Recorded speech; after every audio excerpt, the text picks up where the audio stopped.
अच्छा मैया एक बात बताइए, आप लोगों के पास कोई शक्ति है कि नहीं? रावण शक्तिशाली था, राम जी शक्तिशाली थे, हनुमान जी शक्तिशाली थे। मैं आपसे पूछ रहा हूं कि आपके पास शक्तियां हैं कि नहीं?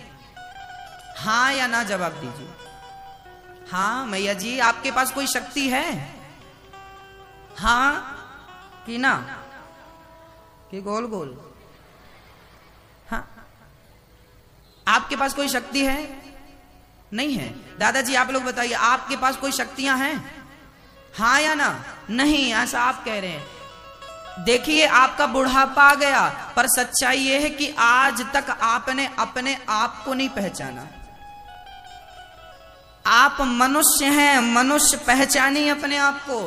आप जितने शक्तिशाली हैं, कोई नहीं है इतना शक्तिशाली। अब आपकी शक्तियों को मैं बोल रहा हूं, गिनिएगा। आपके पास है शक्ति देखने की, हाँ या ना? आपके पास है शक्ति सुनने की, हाँ या ना?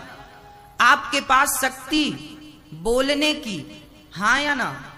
आपके पास शक्ति है माला जपने की, आपके पास शक्ति है माँ के पांव दबाने की, आपके पास शक्ति है परोपकार करने की, आपके पास शक्ति है दान करने की, आपके पास शक्ति है मीठा बोलने की। बताइए क्या शेर के पास शक्ति है मीठा बोलने की? क्या शेर के पास शक्ति है माँ के पांव दबाने की? हाँ या ना?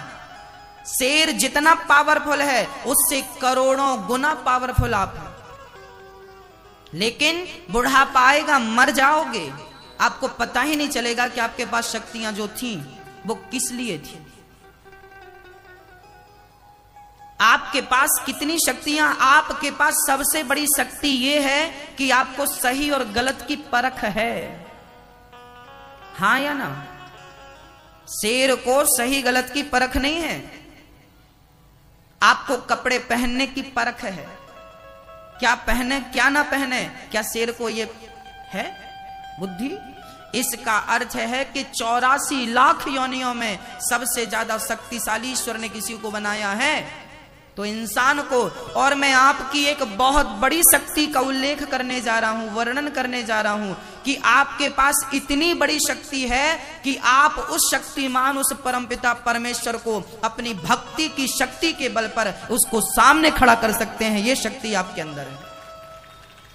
आप उस परमपिता परमात्मा को अपनी भक्ति की शक्ति के कारण अपनी आंखों के सामने खड़ा कर सकते हैं, प्रत्यक्ष, हाँ या ना? इतनी बड़ी शक्ति आपके पास है कि उस परमात्मा को आप प्रकट कर सकते हैं, फिर भी कह रहे हैं कि हम में कोई शक्ति नहीं। अब हम क्या करें जब आपको आपकी शक्ति का ही बोध नहीं है? तो किस लिए आए हो इस संसार में और क्या कर रहे हो? जरा अपनी तरफ देखो तो सही।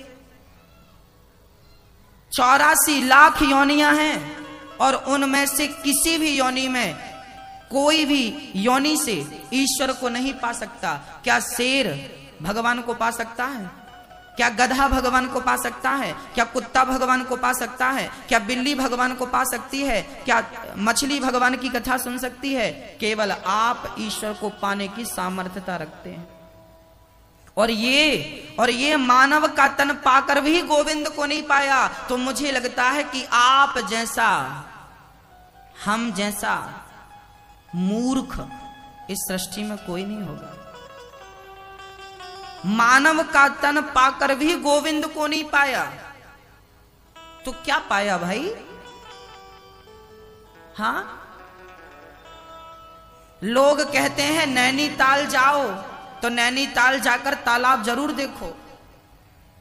लोग कहते हैं कि वृंदावन जाओ तो बिहारी जी का दर्शन जरूर करो। वृंदावन गया और बिहारी जी का दर्शन ना किया तो वृंदावन जाने का लाभ क्या? ऐसे ही मानव का तन पाया पर ईश्वर को नहीं पाया तो इस तन को पाने का फायदा क्या? ये तन भोगने नहीं मिला। ये 3 काम सब करते हैं मेरी माँ और भैया जी। बच्चे पैदा करना पशु पक्षी भी जानते हैं, पेट भर खाना पशु पक्षी भी जानते हैं, और नींद लेना पशु पक्षी भी जानते हैं। आप खाते हैं तो चिड़िया भी खाती है, कुत्ता भी खाता है।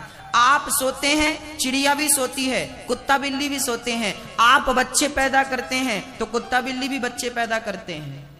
तो यही करने आए हो संसार में, बच्चे पैदा करने, सोने, खाने, ये सब कर रहे हैं। आप बस नहीं हैं अकेले, ये 3 काम सब कर रहे हैं, खाना, सोना, बच्चे पैदा करना। आप 4था काम करने आए हैं, ईश्वर की प्राप्ति। आप इस शरीर से, इस मुख से राम नाम जपिए, इन आंखों से गोविंद का दर्शन करिए, इन कानों से कथा सुनिए, यही इस मानव तन की सार्थकता है।